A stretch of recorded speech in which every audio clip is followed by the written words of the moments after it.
বর্তমান প্রেক্ষাপটে একজন মুসলিম ভালো থাকতে পারে না।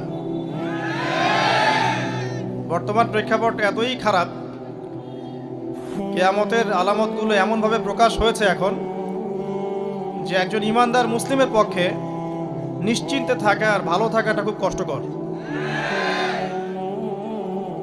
তারপরেও নবী সাল্লাল্লাহু আলাইহি ওয়াসাল্লাম আমাদেরকে দিক নির্দেশনা দিয়েছেন যে যখন ফিতনার যুগ আসবে, ফিতনার যুগ বলতে চতুর্দিক থেকে ফিতনার ফাসাদ।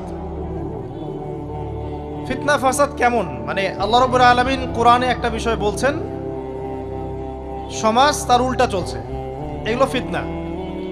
নবী সাল্লাল্লাহু আলাইহি ওয়াসাল্লাম হাদিসে একটা বিষয় বলেছেন, সমাজ তার উল্টা চলছে, এর নাম ফিতনা। পরিবারে ফিতনা, ধর্মের মধ্যে ফিতনা, সমাজে ফিতনা, অর্থনীতিতে ফিতনা, এখন সংস্কৃতির মধ্যেও ফিতনা। তো এই ফিতনাময় পরিবেশে নবী সাল্লাল্লাহু আলাইহি ওয়াসাল্লাম বলেছেন যে কেউ যদি ঈমান এবং আমলের উপরে, মানে নবী সাল্লাল্লাহু আলাইহি ওয়াসাল্লামের আদর্শের উপরে সবর করতে পারে, টিকে থাকতে পারে, তার জন্য 50 জন শহীদ সাহাবীর নেকি হবে ইনশাআল্লাহ। তো ফিতনাময় পরিবেশে যদি সবর করা যায়, হকের উপর অটল থাকার চেষ্টা করা যায়, ইনশাআল্লাহ আপনি 50 জন শহীদ সাহাবীর নেকি পাবেন ইনশাআল্লাহ। তো প্রত্যেকটা ক্ষেত্রেই আপনি ফিতনা পাবেন। পরিবারের দিকে তাকাবেন, দেখবেন পরিবারের বন্ধনগুলো আগের মতো নাই, প্রচুর ডিভোর্স হচ্ছে, স্বামী স্ত্রীর বিচ্ছেদ প্রচুর বেড়ে গেছে। তারপরে সন্তান সন্ততি আমাদের পরিবারে যারা আছে, দেখবেন এরা বেশিরভাগই দুনিয়াদার হয়ে গেছে, দিনের খুব একটা ফিকির নাই। বেশিরভাগ পরিবারের সদস্য দেখবেন নামাজ কালামের এখন ধার ধারছে না। ম্যাক্সিমাম পরিবার থেকে আস্তে আস্তে পর্দাটা কিন্তু শিথিল হয়ে যাচ্ছে। আপনি ব্যক্তি জীবনের দিকে তাকিয়ে দেখেন, গর্বের সাথে আমরা বলি না যে 90% মুসলিমের বাংলাদেশ, দেখবেন মেজরিটি সংখ্যক মুসলিম 5 ওয়াক্ত নামাজ জামাতে পড়ে না। বেশিরভাগ মুসলিম দেখবেন আল কোরআন বিশুদ্ধ করে তেলাওয়াতও করতে পারে না। তো এরপরেও আমরা দাবি করি যে আমরা প্রকৃত মুসলিম, জান্নাত আমাদের জন্য অপেক্ষা করছে। আসলে বাস্তবতা এমন নয়। যারা কোরআন আমরা টুকটাক পড়তে জানি, তাদের মধ্যে কত পার্সেন্ট কোরআনের অর্থ বোঝে? এই আল্লাহ পাকের কিতাব আমার হাতে আছে, এই কিতাবের অর্থ কতজন বোঝে, এটা একটা চ্যালেঞ্জ। যারা কোরআন পড়তে জানি আমরা, তাদের প্রতি চ্যালেঞ্জ, দেখেন তাদের মধ্যে কত পার্সেন্ট মানুষ কোরআনের অর্থ বলতে পারবে। আর অর্থটা যে জানা জরুরি, এই বিষয়টাও আমরা এখন জনগণকে বোঝাতে ব্যর্থ হচ্ছি। কোরআনের অর্থটা যে বোঝাটা জরুরি, এটা বোঝাতেও ব্যর্থ হচ্ছি। কারণ আমরা সবাই প্রত্যেক হরফে 10 নেকি পেতে চাই। কোরআন তেলাওয়াত করলে প্রত্যেক হরফে 10 নেকি হবে, এই তো। তো এই কনসেপ্ট যখন আমার মাথায় ঢুকে গেছে, আমি ওখানে নিজেকে থামিয়ে দিয়েছি। অর্থ বুঝে গবেষণা করলে এবং কোরআন কেন্দ্রিক জীবন ব্যবস্থা গড়লে যে আরো বেশি নেকি হয়, এটা আমার মাথায় নাই।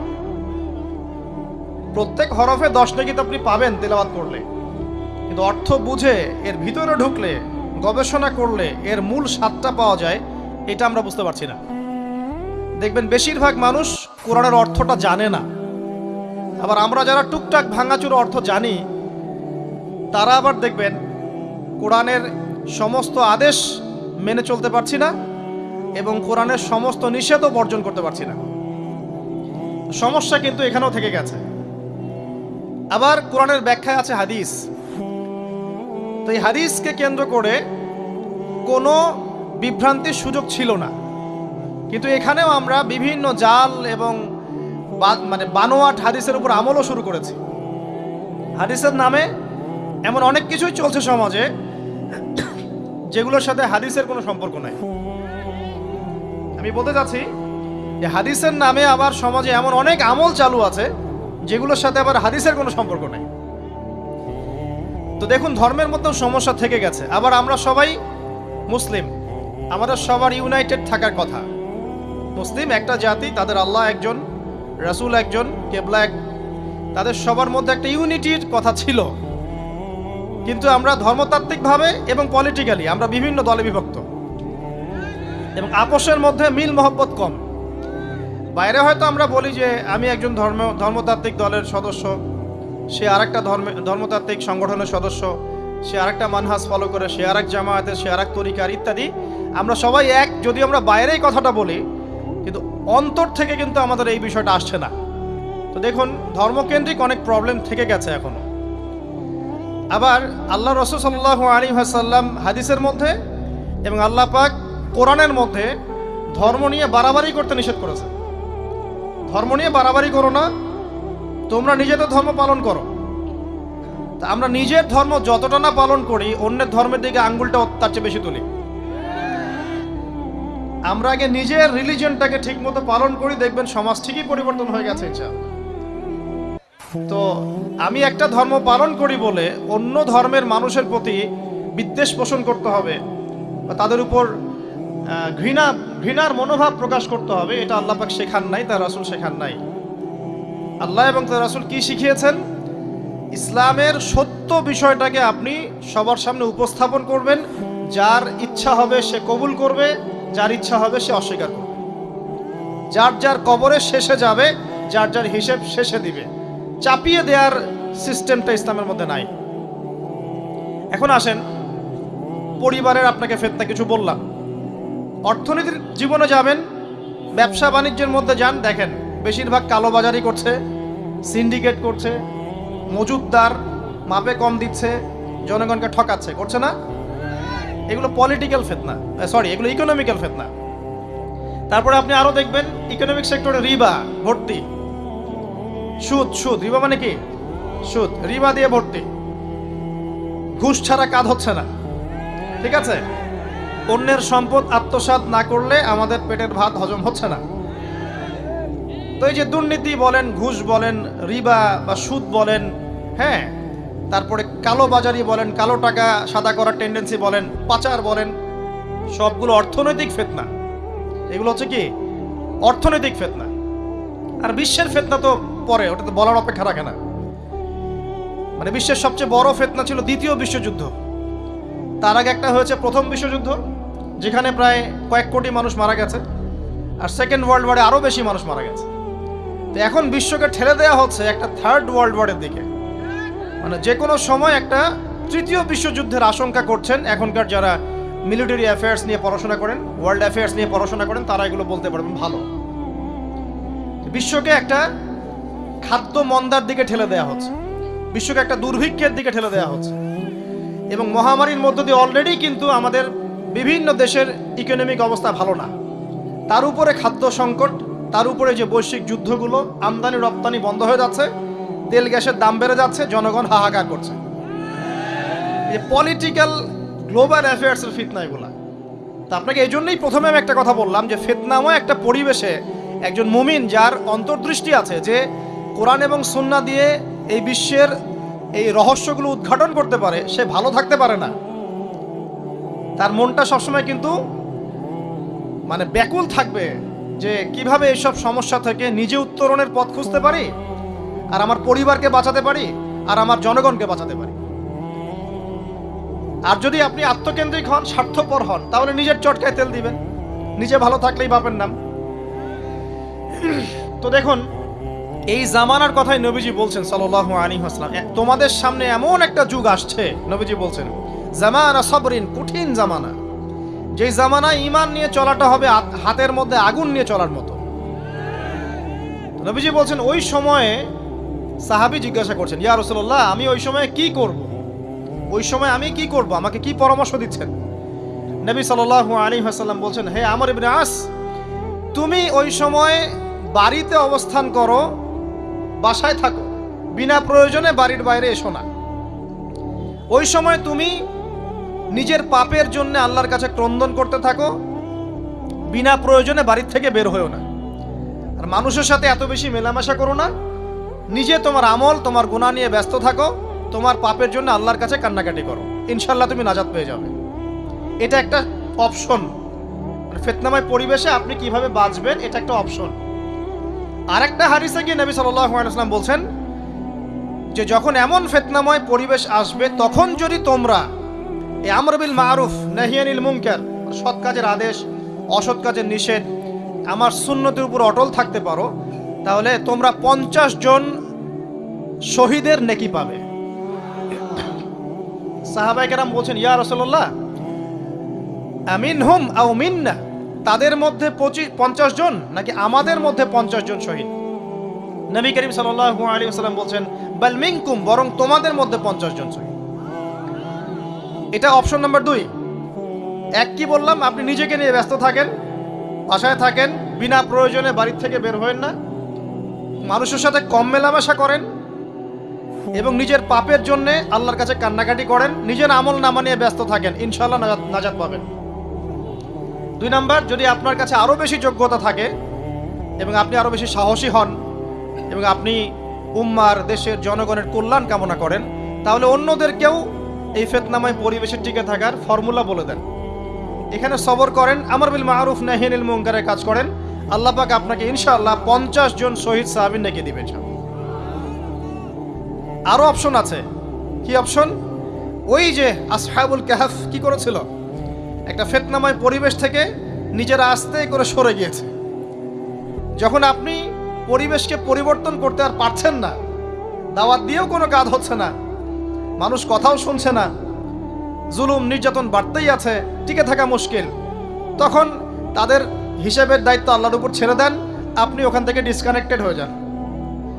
তো হয়তো আপনার কাছে মনে হচ্ছে না এখন ওই যুগ আসে নাই, কিন্তু আমি আপনাকে বলে দেই যে কোরআন এবং সুন্নাহর চোখ দিয়ে যদি আপনি দেখতে শেখেন এবং বর্তমান বিশ্বের প্রেক্ষাপটটা অ্যানালাইসিস করার যোগ্যতা আপনি অর্জন করেন কোরআন সুন্নাহর চোখ দিয়ে, আপনি বুঝতে পারবেন সেই সময় অনেক আগেই চলে এসেছিল। এখন ফিতনা এবং ফাসাদময় এই পরিবেশে আমরা কি করতে পারি, ছোট স্কেলে, বড় স্কেলে না, ছোট স্কেলে। আমি আজকে বড় বিষয় নিয়ে কথা বলতে আসি নাই, কারণ আমি চিন্তা করলাম যে আসলে প্রথমে যদি ব্যক্তিকেন্দ্রিক বিষয়টা ঠিক না হয়, বড় বিষয় আলোচনা করে কোনো লাভ নাই। আগে ব্যক্তি যদি ঠিক না হয়, বড় বিষয় আলোচনা করে আসলে কোনো লাভ নাই, আপনারা বুঝবেনও না, মাথার উপর দিয়ে চলে যাবে। এখন গ্লোবাল অ্যাফেয়ার্স নিয়ে কথা বলে খুব একটা ফায়দা নাই আপনাদের। এখন ইকোনমিক পুরো এই সুদভিত্তিক সিস্টেম আপনি চেঞ্জ করতে পারবেন না, এবং পুরো যে তাগুতি ব্যবস্থা আপনি চেঞ্জ করতে পারবেন না। আপনি কি করতে পারবেন? আপনি নিজেকে পরিবর্তন করতে পারবেন, আপনার পরিবারকে পরিবর্তন করতে পারবেন। এতটুকু আপনার পক্ষে এখন পর্যন্ত সহজ, ঠিক না ভাই? ঠিক কথা। এটা আপনি এখন করতে পারবেন। তো এটার ফর্মুলা কি? ফর্মুলা ঘাটতে গিয়ে আল্লাহ পাক আমার মাথার মধ্যে একটা হাদিস নিয়ে এসে দিলেন, কারণ আমি বিশ্বাস করি যে আপনারা বলছেন মৌলানা আল্লামা, আমি আসলে এমন কিছু নই, এই কথাগুলো আসলে আমার সাথে যায় না। আমি নিতান্তই একজন ছোট মানুষ এবং তালেবে ইলম, জ্ঞানের পথের পথযাত্রী, আর আমি তালেবে ইলম হয়ে থাকতে চাই। আমি মুফতি নই, আমি মুহাদ্দিস, মুফাসসির বা এই যে শব্দগুলো আপনারা বলছেন, এমন কিছুই নয়। আসলে কিয়ামতের মাঠে আমি জান্নাতে যেতে পারবো কিনা আমি নিজেই জানি না। যখন কোনো মানুষ নিজেকে অনেক বড় মনে করা শুরু করবে, বুঝে নেবেন সেই ইবলিসের আনুগত্য করা শুরু করেছে আর কি। কারণ ইবলিস বলেছিল আবা ওয়াস্তাকবারা, আমি খলাকতানি মিন নার ওয়া খলাকতাহু মিন তিন, আমাকে সৃষ্টি করেছেন আগুন দিয়ে, আদমকে সৃষ্টি করেছেন মাটি দিয়ে, আমি কেন আদমকে সিজদা করতে যাব? তো এটা ইবলিসের চরিত্র, আবা ওয়াস্তাকবার, সে উদ্ধত হয় এবং অহংকার প্রদর্শন করে। তো আমি মনে করি যে আমি কিছু বলি না, আল্লাহ রাব্বুল আলামিন আমাকে বলার তৌফিক দেন মাত্র, আলহামদুলিল্লাহ। তা আমার মাথায় একটা হাদিস আসছে, সকাল থেকে ঘুরছে। সেটা হচ্ছে, দেখুন, বারা ইবনে আযিব রাদিয়াল্লাহু আনহু থেকে বর্ণিত হাদিসটা আসছে এবং হাদিসটা বিশুদ্ধ। এখান থেকে আমি মূল আলোচনা যাচ্ছি যে একদিন আনসার মানুষদের মধ্যে, আনসার কারা? আমাদের আনসার বাহিনী। আনসার কারা? যারা মুহাজির সাহাবীদেরকে আশ্রয় দিয়েছিল মদিনায়, তাদেরকে কি বলা হয়? আনসার। তাহলে শব্দটা সুন্দর না? তাহলে আমাদের বাহিনীর নামটাও সুন্দর, মাশাআল্লাহ। তো আনসার সাহাবীদের মধ্যে একজন ইন্তেকাল করেছেন, ইন্না লিল্লাহি ওয়া ইন্না ইলাইহি রাজিউন। এখন তাকে দাফন করা হচ্ছে, আর নবী সাল্লাল্লাহু আলাইহি ওয়াসাল্লাম কবরের পাশে চুপ করে বসে পড়লেন। তার বসা দেখা দেখি বাকি সাহাবীরাও তাকে ঘিরে গোল করে বসে পড়লেন। তারা বলছেন আমরা এমনভাবে এখানে বসেছিলাম যেন আমাদের মাথার উপরে পাখি এসে বসতে পারে, চুপচাপ, কোনো নড়াচড়া নাই। দেখেন রাসূলের সাথে বসার সুন্নত, দেখেন কোরআন এবং হাদিসের মাহফিলে বসার কিন্তু সুন্নত আছে। এখানে বসে দুনিয়াবি এত গল্পগুজব করা যাবে না, এই মোবাইল টোবাইল হাবিজাবি নিয়ে এত ব্যস্ত থাকা যাবে না, দিলের কান দিয়ে শুনতে হবে, ঠিক আছে? আদব আছে, না হলে কথা আপনার উপর তাসির করবে না। তারা এমনভাবে বসেছিলেন যেন মাথার উপরে পাখি বসতে পারে, সুবহানাল্লাহ। এবার নবী করিম সাল্লাল্লাহু আলাইহি ওয়াসাল্লাম বলছেন যে যখন মাইয়েতকে কবরে শোয়ানো হয় তখন সে তাকে দাফন করে যাওয়া ব্যক্তিদের হাঁটার খসখস আওয়াজ শুনতে পায়। এরপরে তাকে যখন শুইয়ে দেওয়া হয়, সে যদি মুমিন ব্যক্তি হয় তাহলে তার মাথার দিকে তার সলাত এসে দাঁড়িয়ে যায়। দুনিয়াতে আপনি যে নামাজগুলো পড়েছেন, আমি যে নামাজগুলো পড়ছি, এগুলো মাথার দিকে দাঁড়িয়ে যায়। ডান দিকে চলে আসে তার সওম, সওম মানে কি? রোজা। বাম দিকে চলে আসে যাকাত, যাকাত মানে কি? যাকাতের সাথে তো আমরা পরিচিত নই। আমরা ওই যে রাস্তাঘাটে যে দান খয়রাতগুলো উঠানো হয় এগুলোর সাথে খুব পরিচিত, তাই না? কত টাকা কত পয়সা, কি কি গান করে আর টাকা কালেকশন করে না? অনেক সময় দেখা যায় রাস্তায় যাচ্ছি আমরা গাড়ি নিয়ে, পারলে গাড়ির সামনে এসে হুমড়ি খেয়ে পড়বে টাকা নেওয়ার জন্য। এইভাবে টাকা কালেকশন করতে কে শিখিয়েছে ইসলামে? আর আমরা অনেক সময় ছোট ছোট বাচ্চাদেরকে দিয়ে, মাদ্রাসার ছোট ছোট বাচ্চাদেরকে দিয়ে টাকা কালেকশন করাই। এটা ঠিক না। কেন ঠিক না জানেন? ছোটবেলা থেকেই ওর ব্যক্তিত্ব নষ্ট হচ্ছে। এই হাতটা উত্তম না এই হাতটা উত্তম? উপরের হাত উত্তম, নিচের হাত উত্তম? তো ছোটবেলা থেকে সে নিচের হাতে অভ্যস্ত হচ্ছে। দেখেন এত টাকা পয়সা কালেকশন করে আমাকে আরেকটা স্বতন্ত্র মসজিদ করতেই হবে জরুরি? খুবই জরুরি ছিল। মানুষের কাছে হাত চেয়ে, হাত পেতে রাস্তাঘাটে এরকম করে গাড়ি থামিয়ে, তারপরে কি বলবো, সুর করে গান গেয়ে এত টাকা পয়সা কালেকশন করতেই হবে? মসজিদটা আমাকে টাইলস ফিটিং করতেই হবে? এসি মসজিদ করতেই হবে? আমরা এমনও মসজিদ রংপুরে দেখেছি 10 বছরেও টাকা কালেকশন শেষ হয়নি। 10 বছর ধরে কালেকশন হচ্ছে। আমি ছোটবেলা থেকে দেখছি কালেকশন হচ্ছে। কি বুঝলেন? তো এগুলো আমাদের ব্যক্তিত্ব নষ্ট করে। মুসলিমরা উপরের হাতের মালিক। সারা বিশ্ব আমরা একসময় চালিয়েছি। এই পশ্চিমা সভ্যতা আমাদেরকে কি শিখায়? সারা বিশ্ব আমরা চালিয়েছি। এই আপনার উমাইয়া খেলাফতের সময়ও কর্ডোভায় আব্দুর রহমানের যে শাসন ছিল, কর্ডোভায়, স্পেন, পর্তুগাল, এই পুরো জায়গাগুলো পশ্চিমা বিশ্বের, এগুলো মুসলিমরা শাসন করেছে প্রায় 500-600 বছর। ইতিহাস তো আমরা জানিও না, পড়িও না, ভুলে গেছে। ইতিহাস পড়তে হয়। হিস্ট্রি ঘাটলে দেখবেন রাসূল সাল্লাল্লাহু আলাইহি ওয়াসাল্লামের 23 বছরের নববী যুগ, স্বর্ণযুগ, তারপর আবু বকর সিদ্দিকের খেলাফত, তারপর উমর ইবনুল খাত্তাবের খেলাফত। আবু বকর সিদ্দিকের 2 বছর বা 2.5 বছর, উমর রাদিয়াল্লাহু আনহুর প্রায় 10 বছর, তারপর উসমান রাদিয়াল্লাহু আনহুর 12 বছর, আলী রাদিয়াল্লাহু আনহুর প্রায় 2-2.5 বছর, তারপরে হাসান রাদিয়াল্লাহু আনহু 6 মাস। এরপরে উমাইয়া খেলাফত শুরু হলো মুয়াবিয়া রাদিয়াল্লাহু আনহুর হাতে, প্রায় 20 বছর। উমাইয়ারা শাসন করেছে প্রায় 90 থেকে 100 বছর। তারপর জাব নদীর যুদ্ধে উমাইয়া আব্বাসী ওরা একে অপরের সাথে যুদ্ধ করেছে, করে উমাইয়ারা পরাজিত হয়ে আব্বাসীয়রা ক্ষমতায় গিয়েছে। ক্ষমতায় গিয়ে তারা প্রায় শাসন করেছে প্রায় 550 বছর। এদিকে উমাইয়াদের মধ্যে যারা পরাজিত হয়েছে ওরা চলে গিয়ে কর্ডোভা, আন্দালুসিয়া, ওই দিকে খেলাফত কায়েম করেছে। তারপরে আবার এদিকে ফাতেমি খেলাফত ছিল, উসমানীয় খেলাফত ছিল, তারপরে মিশরে তুলুনি একটা রাজবংশ ছিল, আমাদের সাবকন্টিনেন্টে মোগলরা ছিল, সারা বিশ্বে আমরাই ছিলাম। ইতিহাস তো ভুলে গেছে। তা আমরা সবসময় উপরের হাত ছিলাম, উপরের হাত। আমরা দিতাম, মানুষ নিত। আর এখন কি হচ্ছে? আমরা এখানে আমরা চাই, মানুষ দেয়। আর ওরা কি আর এমনি দেয়? ওরা চড়া সুদ দিবে না? ওয়ার্ল্ড ব্যাংকে যান লোন নিতে, চড়া সুদ। আর এই সুদ শোধ করতে গিয়ে বিভিন্ন দেশ শ্রীলঙ্কা হয়ে যাচ্ছে। সুদ তো শোধ করতে হবে, এমনি তো আপনাকে আর এগুলো দিবে না। এই সুদটা শোধ করতে গিয়ে আমাদের জিনিসপত্রের দাম বেড়ে যাবে, তারপরে দেখবেন জনগণের উপর কর বেড়ে যাবে, অনেক প্রবলেম। আর এই প্রবলেমগুলো ফেস করতে হবে কি কারণে? রিবা বা সুদের কারণে। তো এই যে বলছি, দেখেন ছোটবেলা থেকেই যে আমরা নিচের হাতে অভ্যস্ত হচ্ছি, এটা ত্যাগ করতে হবে। ব্যক্তিত্বের পরিচয় দেন। এত টাকা পয়সা চেয়ে প্রতিষ্ঠান করার দরকার নাই। আমার জমি আছে 1 বিঘা, আমি প্রতিষ্ঠান করবো ইনশাআল্লাহ। আপনার 2 বিঘা আপনি করেন, যার সামর্থ্য আছে সে করবে, সামর্থ্য নেই করার দরকার নেই। আর একটা মসজিদ যদি কবুল হয়, একটা মসজিদ একটা জেলার জন্য যথেষ্ট।